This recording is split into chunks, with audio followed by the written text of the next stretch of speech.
जय श्री कृष्णा एवरीवन। आज हम गुरु ग्रह के बारे में जानेंगे। फर्स्ट हाउस में वृषभ लगन की कुंडली में ये क्या फल देंगे। सबसे पहले हम गुरु ग्रह के बारे में बात करेंगे, फिर बात करेंगे फर्स्ट हाउस के बारे में, फिर बात करेंगे गुरु ग्रह का फर्स्ट हाउस में वृषभ लगन की कुंडली में प्रभाव। अगर आपको डायरेक्ट वृषभ लगन में फर्स्ट हाउस में गुरु क्या फल देता है यही जानना है तो आप डायरेक्ट 4 मिनट पे 4.5 ऐसे मिनट पे आप स्किप कर सकते हैं, वहाँ से आप समझ लेंगे। लेकिन यहाँ पे थोड़ा सा गुरु ग्रह और फर्स्ट हाउस के बारे में जानेंगे, उसके बाद जानेंगे। तो गुरु ग्रह के बारे में जानते हैं। गुरु ग्रह जिन्हें हम बृहस्पति ग्रह भी के नाम से भी जानते हैं, ये देवगुरु माने जाते हैं। देवताओं के जो मंत्रिमंडल है उसमें देवगुरु बृहस्पति को दर्जा दिया गया है। देवताओं के गुरु हैं ये। और ये कफ प्रकृति के होते हैं, पीत वर्ण होता है, येलो कलर होता है और आकाश तत्व सद्गुणों से युक्त होते हैं। इनसे हम क्या देखते हैं? इनसे हम ज्ञान देखते हैं, मॉरल वैल्यूज़ देखते हैं, ये आध्यात्मिकता देखते हैं, धर्म देखते हैं, अपना विवेक, पेशेंस, धैर्य, ये सारी चीज़ें देखते हैं। इनकी जो राशि होती है वो धनु होती है, मीन, और द मीन राशि होती है धनु, अग्नि तत्व राशि है, मीन जल तत्व राशि है। ये कर्क राशि में उच्च के हो जाते हैं और मकर राशि में नीच के कहलाते हैं। मूल त्रिकोण राशि इनकी धनु होती है। और अगर हम न्यूमरोलॉजी की बात करें, अंक ज्योतिष की, तो नंबर थ्री जो है वो गुरु का नंबर होता है। और बात करें तो हम लोग यहाँ गुरु ग्रह से क्या देखते हैं? हम देखते हैं गुरु लक्ष्मी का कारक भी होता है, तो धन का कारक भी होते हैं गुरु। गुरु मार्गदर्शन बताते हैं, जो हमारे जो गुरु का कारक है गुरु, यानी कि बृहस्पति ग्रह गुरु के कारक है। हमारे जीवन में जो मार्गदर्शन देते हैं, जो सही पथ पर दर्शाते हैं, जो ज्ञान देते हैं, जो अंधकार से उजाले की ओर हमें ले जाते हैं, वो गुरु। और हम बात करें तो न्याय, जस्टिस, संतान, भाग्य, धर्म और कर्म के भी कारक माने जाते हैं। इसके अतिरिक्त आध्यात्मिकता के कारक माने जाते हैं, पारलौकिक सुख के कारक माने जाते हैं। और बात करें तो विवेक, पेशेंस, धैर्य, बुद्धि, ज्ञान और स्वस्थ का भी विचार इस ग्रह से किया जाता है। आपके मॉरल वैल्यूज, संस्कार और प्रिंसिपल्स, सिद्धांतवादिता, उदारता, उच्च अभिलाषा और शांत स्वभाव, आप ऐसा कह सकते हैं। बड़े भाई के कारक होते हैं गुरु, राजनीति, सम्मान, ये सारी चीज़ें। वहीं पे हम बात करें और इनकी दृष्टि होती है, ये जहाँ बैठते हैं वहाँ से 5th हाउस, 7th हाउस और 9th हाउस को ये देखते हैं। तो हमने इस तरह से गुरु ग्रह के बारे में जाना। अब हम बात करते हैं फर्स्ट हाउस से हम क्या देखते हैं, यानी कि प्रथम भाव से। प्रथम भाव जो होता है वो किसी भी कुंडली में लग्न जिसे हम कहते हैं, वो बताता है कि व्यक्ति का, जातक या जातिका का पर्सनैलिटी कैसा है, व्यक्तित्व कैसा है। ना सिर्फ बाहरी व्यक्तित्व बल्कि आंतरिक व्यक्तित्व भी, यानी कि not only physical attributes but also psychological attributes, जैसे कि कद, काठी, वर्ण, आकृति, बुद्धि, यश, मान, इन सब के अलावा स्वभाव भी। और बात करें तो व्यक्ति का, जातक का जो समाज में प्रतिष्ठा है, जो स्टेटस है, और इस तरह से पेशेंस लेवल है, विवेक शक्ति, ये सब भी फर्स्ट हाउस से देखी जाती है।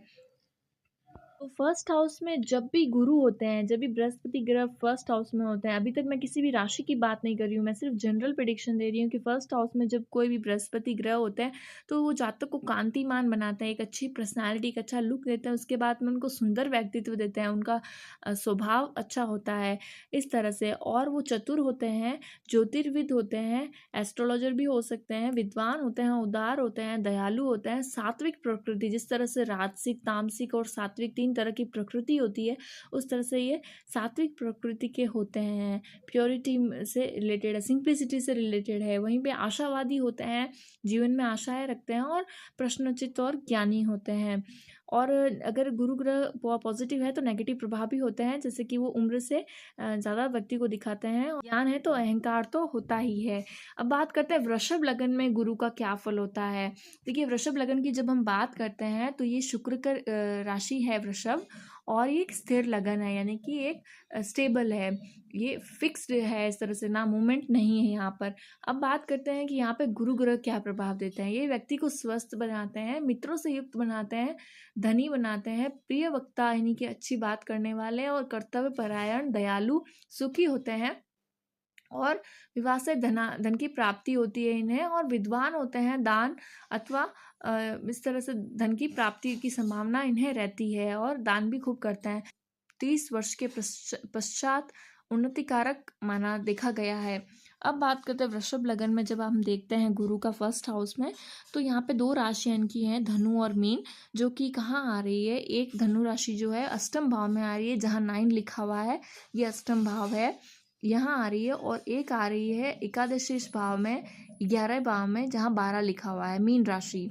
तो धनु राशि जो है वो में आ रही है। तो इस तरह से अगर हम देखें तो इन्होंने एक लाभ भाव को लिया है और एक मृत्यु के भाव को लिया है। लाभ भाव से ये डिजायर्स का भाव है, आप ऐसे कह सकते हैं, आपकी इच्छाओं की पूर्ति का लाभ भाव है 11 भाव, जहाँ 12 लिखा हुआ है। इस तरह से दो घर लिए हुए हैं। और इनकी दृष्टि बात करें तो ये जो है इनकी दृष्टि 5वीं, 7वीं और 9वीं होती है। 5वीं दृष्टि से ये अपने 5th हाउस को देखते हैं, जहाँ 6 लिखा हुआ है, वहाँ पे बैठे ग्रह भी मैटर करते हैं, लेकिन ये यहाँ पे अच्छा परिणाम देंगे। ये व्यक्ति जातक को संतान पक्ष से कुछ लाभ तथा कुछ परेशानी तो रहेगी, विद्या बुद्धि का लाभ मिलेगा, इस तरह से देखा गया है। 7वीं दृष्टि से देखें तो वृश्चिक राशि पर दृष्टि आ रही है, यहाँ बैठे ग्रह भी इंपॉर्टेंट करते हैं रहते हैं। 7वीं दृष्टि से, मित्र दृष्टि से सप्तम भाव को देख रहे हैं, इसलिए ये यहाँ पे व्यवसाय से संबंधित या मैरिड लाइफ के संबंधित पक्ष में सफलता रहती है, अच्छा रहता है। 9वीं दृष्टि से नवम भाव को देखते हैं, जो कि मकर राशि है, जो कि इनकी नीच राशि होती है, जैसे मैंने पहले भी बताया था, एक गुरु ग्रह के बारे में बताया था। तो उसमें नीच राशि में दृष्टि डालने के कारण यहाँ से रिलेटेड चीज़ों में इन्हें एवरेज फल मिलेगा। व्यक्ति को भाग्य व धर्म के क्षेत्र में कुछ त्रुटि बनी रहती है। ऐसा जातक जो होता है वो कई बार अपना, क्योंकि अष्टम भाव में एक इनकी धनु राशि आ रही है, तो इस तरह से अष्टमी शुक्र लग्न में बैठा है, ऐसा कह सकते हैं, और एकादशी शुक्र लग्न में बैठा है, ऐसा भी कह सकते हैं। तो इस कारण से इन्हें शारीरिक रूप से कुछ परेशान रहता है। गुरु कई बार मोटापा देता है अधिक, और इस तरह से परेशानी रहती है। और बात करें तो परिश्रम द्वारा लाभ और उन्नति को प्राप्त करता है ऐसा जातक, और छोटी मोटी दुर्घटनाएं होती रहती है। लाभेश में होने के कारण, लाभ भाव के स्वामी होने के कारण, या लाभ भाव के स्वामी होने के कारण, लग्न में बैठने के कारण व्यक्ति को जीवन में लाभ मिलता रहता है, लेकिन भाग्य लक का साथ थोड़ा कम ही रहता है। अब बात करते हैं कि किन नक्षत्रों में है।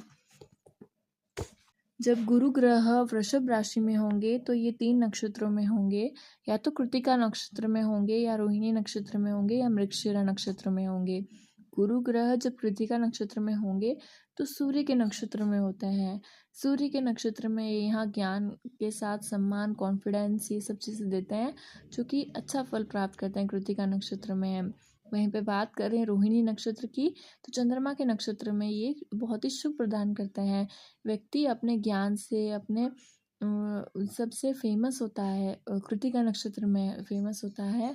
और जब रोहिणी नक्षत्र की बात करें तो ये इनका मन काफ़ी अच्छा होता है, उदार व्यक्तित्व होता है, और परोपकार होता है, लोगों के ऊपर दया भाव ये दिखाते हैं, और धार्मिक होते हैं, और अपने धर्म का प्रचार करते हैं। और ऐसा व्यक्ति जातक जो होता है कथावाचक भी हो सकता है, क्योंकि धर्म को ये यहाँ पे चर्चा करते हैं रहते हैं, और इनका मन हमेशा धार्मिक चीज़ों में लगा रहता है। वहीं बात करें मंगल के नक्षत्र में मृगशिरा में गुरु यदि है, तो यहाँ से रिलेटेड चीज़ों में ये अच्छा फल प्रदान करेंगे। जातक को थोड़ा सा एग्रेशन होगा, और एग्रेशन के साथ साथ उनके जो ज्ञान है उनसे ये अपना नाम कमाएंगे।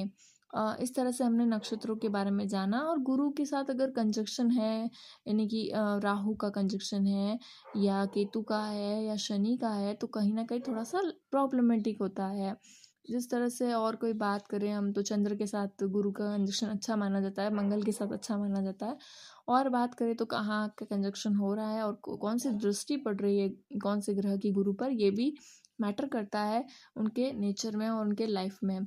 इस तरह से हमने आज जाना गुरु ग्रह का वृषभ लगन में प्रभाव। आगे भी हम ऐसे ही समझते रहेंगे। अगर आपने इससे रिलेट किया है तो लाइक शेयर सब्सक्राइब करिएगा। राधे राधे।